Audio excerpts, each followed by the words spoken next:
तो इस सेशन में हम देखने वाले हैं परमुटेशंस या फिर क्रमचय। डेफिनेशन दिया हुआ है कि दी हुई वस्तुओं के एक समूह में से एक बार में कुछ अथवा सभी वस्तुओं को लेकर जितने भिन्न भिन्न विन्यास या फिर अरेंजमेंट्स बनाए जा सकते हैं, उनमें से प्रत्येक विन्यास को क्रमचय कहते हैं।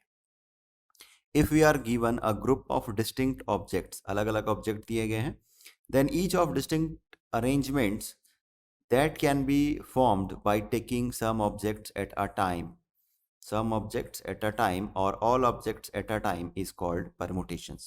तो हमें अलग अलग टाइप के ऑब्जेक्ट्स दिए गए हैं और उसमें से कुछ को या फिर सभी को लेकर के अगर हम अरेंजमेंट्स बनाते हैं तो सारे अरेंजमेंट्स का जो कलेक्शन है या अरेंजमेंट्स का कलेक्शन है उसे हम क्रमचय या फिर परमुटेशन कहते हैं। फॉर एग्जाम्पल ए, बी और सी, ये थ्री ऑब्जेक्ट्स हैं। ए बी सी ये थ्री ऑब्जेक्ट्स हैं और taking two at a time, taking two at a time, एक बार में हम दो ऑब्जेक्ट्स को लेकर के अगर हम अरेंजमेंट्स करते हैं तो क्या मिल जाएगा? A B, B A, B C B, A C और सी ए। तो टोटल 6 अरेंजमेंट्स यहाँ पर पॉसिबल है। तो तीन ऑब्जेक्ट्स ए बी सी थे, इसमें से दो को लेकर के हमने जितने अरेंजमेंट्स बनाए वो हमको मिल गया 6। तो ये जो 6 अरेंजमेंट्स है वो इस केस के लिए परमुटेशन है। इसी तरीके से अगर आप ए बी सी और डी, ये अगर आप 4 ऑब्जेक्ट्स लेते हैं और इसमें से अगेन 2 ऑब्जेक्ट्स को लेकर के अगर आप परमुटेशंस फॉर्म करते हैं तो टोटल 12 अरेंजमेंट्स पॉसिबल है। ये किस तरीके से कैलकुलेशन होता है आगे हम देखेंगे। तो परमुटेशन कैलकुलेट करने के लिए बेसिकली दो नियम है, जिसमें पहला नियम है गणना के गुणन का नियम या फिर law of multiplication of counting. तो अगर हमारे पास दो टास्क है, लेट दिस इज टास्क 1 और टास्क 2। पहले टास्क को परफॉर्म करने के m मेथड हैं, दूसरे टास्क को परफॉर्म करने के n मेथड्स हैं। सो एट अ टाइम अगर दोनों टास्क को आपको परफॉर्म करना हो तो वो m इंटू n मेथड्स होता है दोनों टास्क के एक साथ परफॉर्म होने के। तो ये पहला जो नियम है ये law of multiplication of counting है। दूसरा है गणना के योग का नियम। यहाँ पर दो अगर स्वतंत्र घटनाएं दी गई है, स्वतंत्र घटनाएं या फिर इंडिपेंडेंट इवेंट दिया गया है, इंडिपेंडेंट इवेंट्स। इंडिपेंडेंट इवेंट का मतलब है अगर एक इवेंट के होने से उसका इम्पैक्ट या उसका इफेक्ट दूसरे इवेंट पर नहीं होता है तो ऐसे इवेंट को हम इंडिपेंडेंट इवेंट कहते हैं। तो पहला अगर दो इंडिपेंडेंट इवेंट हैं और पहले m मेथड से हम उसको परफॉर्म कर सकते हैं और दूसरा n मेथड से परफॉर्म कर सकते हैं, तो total m plus n methods होंगे उस इंडिपेंडेंट इवेंट में परमुटेशन कैलकुलेट करने के। चलिए एग्जांपल के थ्रू समझते हैं। तो पहला दिया हुआ है कि 10 काली व 8 सफेद गेंदों में से एक काली व एक सफेद गेंद कितने प्रकार से चुनी जा सकती है। In how many ways can one black and one white ball be chosen from 10 black and 8 white balls. कितने 8 ब्लैक बॉल हैं? 8। इसमें से हमको कितने बॉल कलेक्ट करने हैं, चुनना है? एक बॉल। तो इसके लिए हमारे पास 10 मेथड्स हो गए। यहाँ पर दूसरा 8 सफेद बॉल है, इसमें से हमें एक बॉल चुनना है, तो यहाँ पर हमारे पास 8 मेथड्स हैं इसको चुनने के। तो दोनों को हम प्रोडक्ट कर देंगे तो इस तरीके से टोटल 80 मेथड्स हमें मिल जाएंगे। देखिए इसको आप कैसे समझ सकते हैं। पहला, अगर मैं 10 ब्लैक बॉल में से एक बॉल कलेक्ट करता हूं तो 1 और इधर से 1 सेकंड फर्स्ट बॉल हो सकता है, दूसरा बॉल हो सकता है, तीसरा बॉल हो सकता है, इसी तरीके से 8th बॉल भी हो सकता है। तो यहां पर आप देख पा रहे हैं कि टोटल कितने मेथड्स आपको मिल रहे हैं, 8 मेथड मिल रहा है। इसी तरीके से अगर मैं ब्लैक में से दूसरे वाला ब्लैक बॉल को अगर मैं सेलेक्ट करता हूं तो इसके साथ में 1 2 3 4 5 6 अप टू 8 अगेन 8 मेथड होंगे। तो इसी तरीके से अगर लास्ट बॉल जो होगा 10th नंबर का बॉल, उसके साथ भी ये सेम केस होगा कि 10th ब्लैक बॉल होगा और वाइट बॉल में से 1 2 3 अप टू 8 कोई भी एक लिया जा सकता है। तो इस तरीके से अगेन इसके 8 मेथड होंगे। तो ऐसा 8 8 8 जो है कुल मिलाकर के कितने मेथड्स होंगे, 80 मेथड्स हो जाएंगे। तो इस तरीके से यहाँ पर जो टोटल परमुटेशन है ये 80 होगा। नेक्स्ट है रायपुर से नागपुर के बीच में 20 बसें चलती है।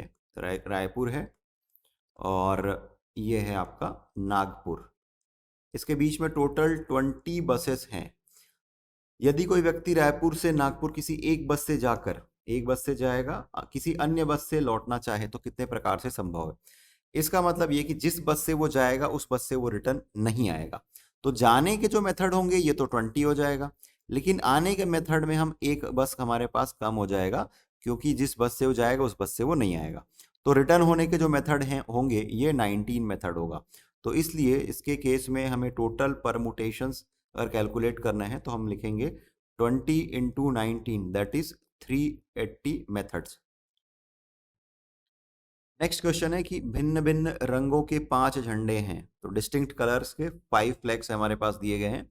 इनमें से कितने विभिन्न संकेत बनाए जा सकते हैं? प्रत्येक संकेत दो झंडों के नीचे दूसरे के प्रयोग की आवश्यकता पड़ती है। इसका मतलब है कि दो फ्लैग लगाने हैं हमें, एक है फ्लैग 1 और दूसरा है फ्लैग 2। तो पहले फ्लैग लगाने के लिए मेरे पास 5 ऑप्शन है। पहला ऑप्शन मैंने अगर कलेक्ट कर लिया तो दूसरे फ्लैग के लिए मेरे पास 4 मेथड्स होंगे, एक कम होगा क्योंकि वो पहला यूज किया जा चुका है, क्योंकि यहाँ पे अलग अलग डिस्टिंक्ट कलर के फ्लैग है, 5 फ्लैग्स। तो टोटल मिला करके हम यहाँ पर इन दोनों को प्रोडक्ट करेंगे 5 इंटू 4 दैट इज 20। तो ये 20 मेथड्स या 20 परमुटेशंस पॉसिबल है इस पर्टिकुलर क्वेश्चन के लिए। नेक्स्ट हम देखते हैं क्रम गुणित या फिर फैक्टोरियल। प्रथम n प्राकृत संख्याओं का सतत गुणनफल क्रम गुणित n कहलाता है।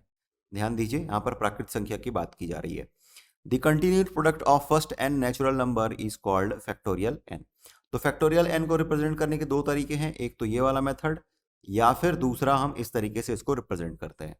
तो मैं सेकंड वाला मेथड यूज करता हूं। फैक्टोरियल n इसका मतलब होता है 1 इंटू 2 इंटू 3, ये अप टू जाएगा n माइनस 1 इंटू एन। या फिर इसको दूसरे तरीके से मैं लिखूं, पीछे वाले टर्म को पहले लिख दूं, तो मैं लिखूंगा n into n minus 1 into n minus 2 up to 3 into 2 into 1 up to 1। तो किसी संख्या में पूर्णांक संख्या या पूर्णांक धनात्मक संख्या जो है या पॉजिटिव इंटीजर के लिए ही हमें यहाँ पर फैक्टोरियल मिलता है। तो इस तरीके से हम इसको कैलकुलेट कर सकते हैं। दूसरे शब्दों में अगर इसको मैं लिखना चाहूं तो लिख सकता हूं factorial n is equal to n into factorial n minus 1। देखिए यहां से यहां तक फर्स्ट जो टर्म है लास्ट टर्म तक, ये n माइनस 1 का फैक्टोरियल है। So factorial n is equal to n into factorial n minus 1। तो ये एक इंपॉर्टेंट रिजल्ट है जो कि हम आगे यूज में लेंगे। तो पहला है 1 का फैक्टोरियल, ये होता है 1। 2 का factorial it means 2 into 1 that is 2। 3 का factorial that is 3 into 2 into 1, तो 3 दूनी 6। इसी तरीके से 4 का फैक्टोरियल क्या लिखेंगे, 4 इंटू 3 इंटू 2 इंटू 1। देखिए 3 into 2 into 1 that is 3 factorial. So हम इसको लिख सकते हैं 4 इंटू 3 का फैक्टोरियल, और 3 का फैक्टोरियल है 6, तो 4 इंटू 6 दैट इज 24।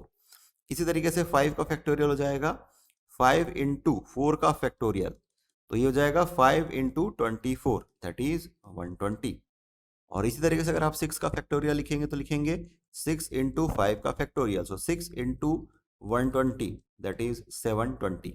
तो अप टू 9 का फैक्टोरियल, 9 तक का फैक्टोरियल आपको याद होना चाहिए, तो इससे कैलकुलेट करना काफ़ी आसान हो जाएगा। तो इसमें से 2-3 रिजल्ट निकल करके सामने आते हैं जो कि कुछ इस तरीके से हैं।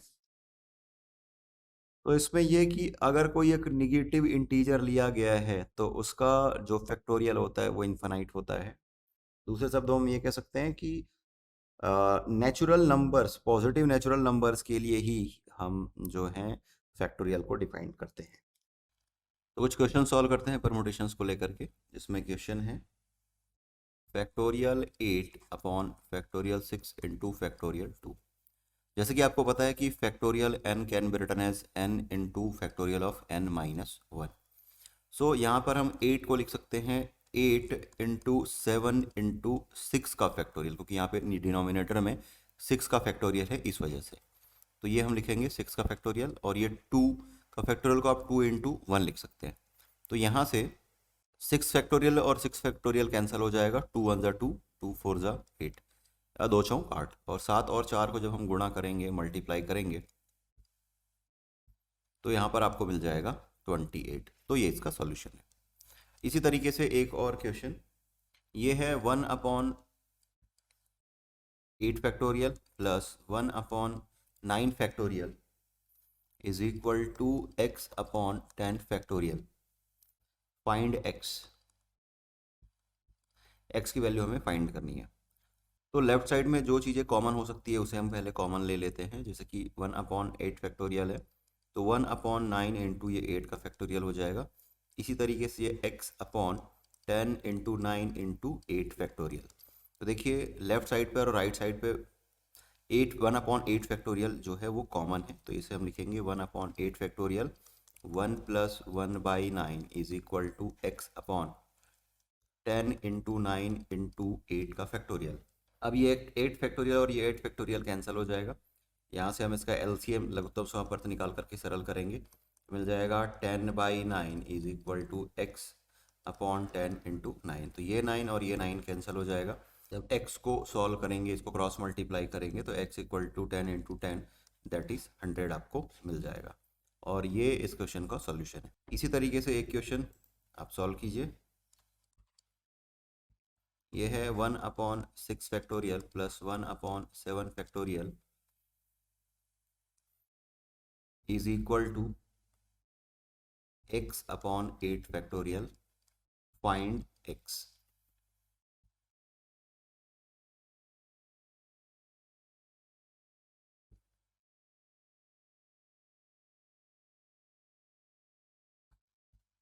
इस क्वेश्चन को जब सॉल्व करेंगे तो आपको x इक्वल टू 64 मिल जाएगा, जो कि इसके लिए आंसर होगा। अब चलते हैं कि क्रमचयों की संख्या किस तरीके से ज्ञात करते हैं, द नंबर ऑफ परमुटेशंस कैसे फाइंड आउट करते हैं। दी हुई n असमान वस्तुओं में से, देखिए यहाँ पर बात की जा रही है कि डिस्टिंक्ट ऑब्जेक्ट्स हैं, एक बार में r वस्तुओं को लेकर बने क्रमचयों की संख्या ज्ञात करना। To find out the number of permutations formed by taking r objects at a time out of given n dissimilar object या distinct objects। तो अलग अलग टाइप्स के n ऑब्जेक्ट्स दिए गए हैं, उसमें से हमें r को सेलेक्ट करके अरेंजमेंट करना है, तो किस तरीके से कितने तरीके से पॉसिबल है। तो इसे ही हम NPR इससे रिप्रेजेंट करते हैं। NPR कहीं कहीं पर बुक में इसे P ऑफ NR ऐसा भी लिखा जा सकता है, लिखा जाता है। इसकी वैल्यू हम कैलकुलेट करते हैं factorial n upon factorial of n minus r से। तो ये जो होता है ये n ऑब्जेक्ट्स में से r ऑब्जेक्ट्स को लेकर बने परमुटेशंस के नंबर को रिप्रेजेंट करते हैं, that is factorial n upon factorial of n minus r. इससे एक दूसरा रिजल्ट निकल करके सामने आता है कि जो 0 का फैक्टोरियल होता है ये 1 होता है, और इसमें एक और तीसरा रिजल्ट ये कि 1/-r का फैक्टोरियल जो होगा ये 0 होगा, क्योंकि किसी भी निगेटिव इंटीजर का जो फैक्टोरियल होता है वो इन्फाइनाइट होता है, तो 1/∞ that will be equal to 0।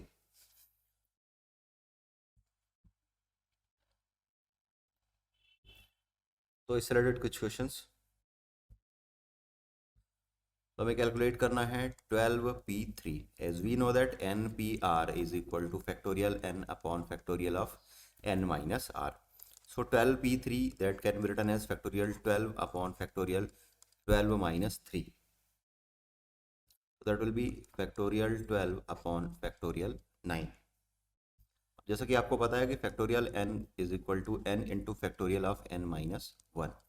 तो इस फार्मूले को यूज़ करके हम इसको और स्प्लिट डाउन कर सकते हैं, that is 12 into 11 into 10 into ये फैक्टोरियल 9 हो जाएगा, और ये अपॉन फैक्टोरियल 9। ये फैक्टोरियल 9 और ये फैक्टोरियल 9 कैंसिल हो जाएगा। 12 और 11 का गुणा करेंगे तो 132 मिल जाएगा, और 10 से गुणा करेंगे तो ये 1320 मिल जाएगा। तो इस तरीके से ये इसका सॉल्यूशन, ये हमारा पहला क्वेश्चन। एक क्वेश्चन और सॉल्व करके देखते हैं।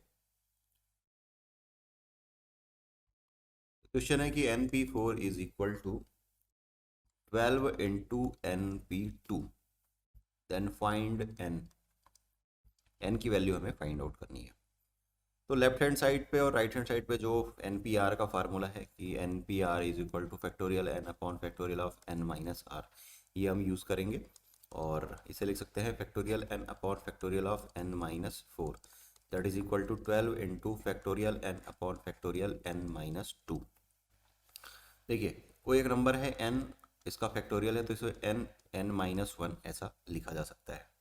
तो इसी तरीके से जो फैक्टोरियल ऑफ n माइनस 2 है that can be written as n minus 2, और फैक्टोरियल ऑफ n माइनस 3 या फिर n-2 into n-3 into factorial of n-4।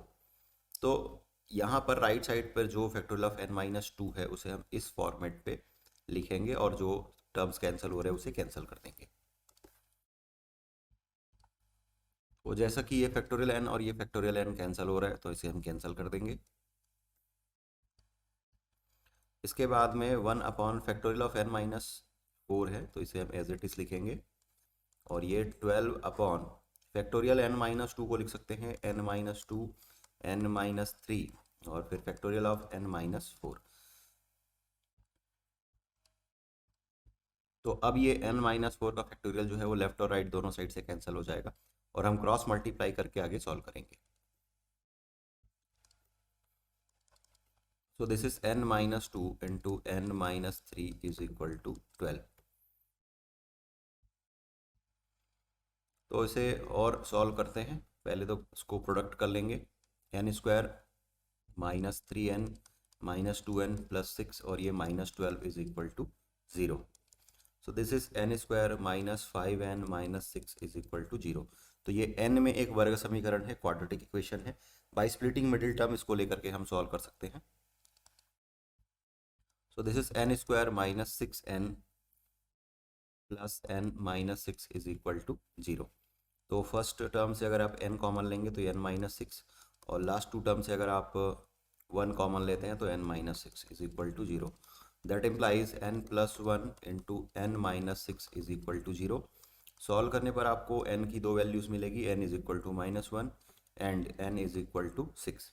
जैसा कि आपको पता है कि नेगेटिव वैल्यू हम कंसिडर नहीं कर सकते, यहाँ पर सिर्फ positive value, positive integral value लेंगे। तो n इज इक्वल टू 6 जो है वो इसके लिए सॉल्यूशन है।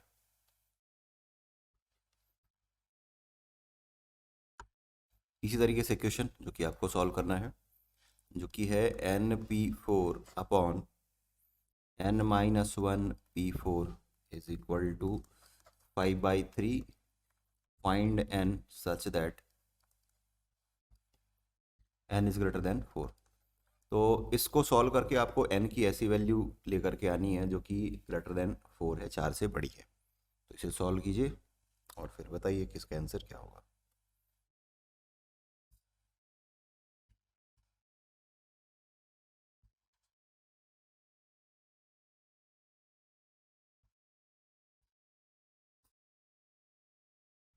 इस क्वेश्चन को सॉल्व करने पर आपको सोल्यूशन मिल जाएगा n इज इक्वल टू 10। चलिए अगला क्वेश्चन देखते हैं कि how many signals can be generated by 4 flags और डिफरेंट कलर्स। 4 भिन्न भिन्न रंगों के झंडों से कितने संकेत दिए जा सकते हैं। तो यहाँ पर एक कॉमन लॉजिक ये होगा कि हम एक फ्लैग से भी संकेत बना सकते हैं, सिग्नल जनरेट कर सकते हैं, 2 से भी, 3 से भी, 4 से भी। तो अधिकतम 4 फ्लैग्स हम ले सकते हैं। तो अगर 4 फ्लैग में से एक फ्लैग को लेकर के अगर मैं परमुटेशंस कैलकुलेट करूं तो ये हो जाएगा 4p1। इसी तरीके से 4 में से 2 को लेकर के कैलकुलेट करूं तो 4p2। 4 में से 3 को लेकर के कैलकुलेट करूं तो 4p3 और 4 में से 4 को लेकर के कैलकुलेट करूं तो 4p4। अब इन सब को हमें ऐड करना होगा, ऐड करने के बाद जो आएगा वो हमारे लिए सॉल्यूशन होगा। 4p1 दैट इज, जैसा कि आपको पता है कि npr इज इक्वल टू होता है factorial n upon factorial n minus r. तो मिल जाएगा 4 का फैक्टोरियल और ये 3 का फैक्टोरियल। इसी तरीके से ये 4 का फैक्टोरियल, ये 2 का फैक्टोरियल, ये 4 का फैक्टोरियल और ये 1 का फैक्टोरियल और ये 4 का फैक्टोरियल और ये 0 का फैक्टोरियल दैट इज 1। देखिए इसको कैंसिल करेंगे तो ये मिल जाएगा 4, इसको कैंसिल करेंगे तो 4 गुना 3, इसको कैंसिल करेंगे तो 4 गुना 3 गुना 2 और ये अगेन 4 गुना 3 गुना 2 गुना 1। तो इस तरीके से आपको मिल जाएगा 4 और ये 12, 4 दिए 12 दूनी 24 और ये भी 24। ऐड करने पर आपको मिल जाएगा 64। तो इस तरीके से टोटल 64 सिग्नल्स हम जनरेट कर सकते हैं 4 डिफरेंट फ्लैग्स को लेकर के।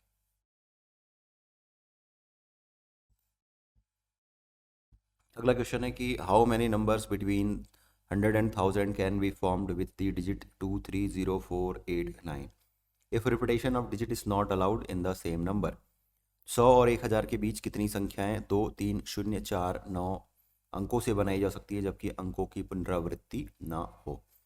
तो यहाँ पर जो बात की जा रही है, यहाँ पर हमारे पास सिर्फ 3 डिजिट नंबर हमें बनाने हैं, जो कि ऑब्वियस सी बात है कि 100 और 1000 के बीच में होगा। इसका मतलब ये कि 101 टू 999 ये नंबर्स होंगे, लेकिन ये बोला गया है कि इसमें रिपीटेशन अलाउड नहीं है।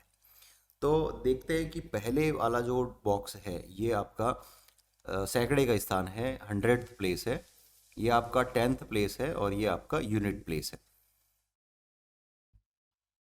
तो यहाँ पर टोटल 6 डिजिट है, लेकिन हमारे पास 3 बॉक्स हैं, तो 6 में से 3 को लेकर जितने परमुटेशंस बनेंगे वो बनेगा 6p3।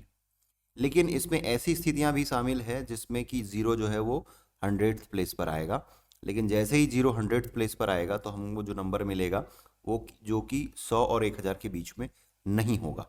तो अगर मैं पहले बॉक्स को 0 से फिक्स कर देता हूँ तो इसका मतलब है कि मेरे पास 2 पोजीशन बच गए हैं और इसमें 6 डिजिट ना होकर के 5 डिजिट बचा हुआ है। तो 5 में से 2 का अगर मैं सिलेक्शन करूंगा तो ये मिल जाएगा 5p2। तो ये ऐसे नंबर जो कि टोटल परमुटेशन को शो कर रहा है और 5p2 ऐसे नंबर को रिप्रेजेंट कर रहा है जो कि आपको सिर्फ 2 डिजिट नंबर बनाएगा अगर 1000 अगर 100th प्लेस पर 0 आ जाएगा। तो इसको हम सब्सट्रैक्ट कर देंगे तो हमें वो नंबर मिल जाएगा जो कि पूछा गया है, that is 6 factorial upon 3 factorial minus 5 factorial upon 5 minus 2 that is 3 का फैक्टोरियल। तो मिल जाएगा 6 इंटू 5 इंटू 4 और इसी तरीके से मिल जाएगा 5 इंटू 4। तो यहाँ से आप 5 इंटू 4 कॉमन ले सकते हैं, ये मिल जाएगा 6 माइनस 1 दैट इज 5। तो 5 चौक 20 और 20 पंचे 100। तो इस तरीके से आपको जो सोल्यूशन मिल रहा है वो है 100। नेक्स्ट है how many 3 digit even numbers can be made using the digits 1 2 3 4 6 if no digit is repeated. 3 अंकों की कितनी सम संख्याएं अंकों 1 2 3 4 6 7 से बनाई जा सकती है जबकि अंकों की पुनरावृत्ति ना हो। तो ये पहला बॉक्स, ये दूसरा बॉक्स और ये तीसरा बॉक्स, हम ये मान के चलते हैं कि ये यूनिट प्लेस है, ये 10th प्लेस है और आपका ये 100th प्लेस है। तो सम संख्याएं या इवन नंबर्स केवल तभी बन सकती है जब इकाई स्थान पर या यूनिट प्लेस पर 2 4 6 पॉसिबल हो या 2 4 6 हो। तो इकाई को भरने के लिए हमारे पास टोटल मिलाकर के 3 ऑप्शन है, या तो 2 या तो 4 या तो 6। तो ये हमारा इकाई वाला जो प्लेस है, यूनिट वाला प्लेस है, वो फिक्स हो गया। अब इसमें से टोटल मिलाकर के 6 डिजिट है, 6 नंबर हमें दिख रहे हैं यहाँ पे, एक को हमने फिक्स कर लिया तो रेस्ट बच गए 5 अंक हमारे पास बच गए और हमारे पास जगह है 2। तो 5 में से 2 को सेलेक्ट करने के जो टाइप्स होंगे या परमुटेशंस होगा ये आपको मिल जाएगा 5p2। तो 5p2 को हम सॉल्व कर लेते हैं और दोनों को मल्टीप्लाई कर देंगे। 5p2 that is 5 factorial upon 3 factorial और ये इंटू 3, तो मिल जाएगा 5 इंटू 4 प्लस इंटू है यहाँ पर ये 3, 5 चौक 20, 20 दिया 60। तो इस तरीके से 60 ऐसे परमुटेशंस पॉसिबल हैं जो कि इस क्वेश्चन में पूछा गया है।